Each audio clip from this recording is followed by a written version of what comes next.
guys sa inyo. Nagluto ako ng adobong pusit.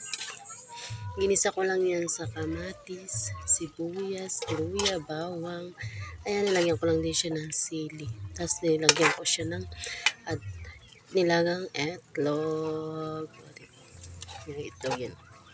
Hintayin lang natin siyang para maiba naman yung ulam. Hindi pa na karne na lang. Diba? Ayan.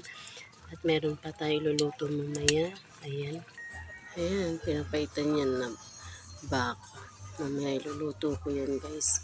Pinapaitan yan. Ayan. Luluto ko yan mamaya.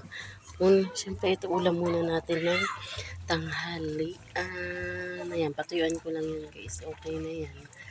Diba guys? Kasi mamakain yan ng adobong pusit. Bye guys. Ingat kayo palagi. Bye bye.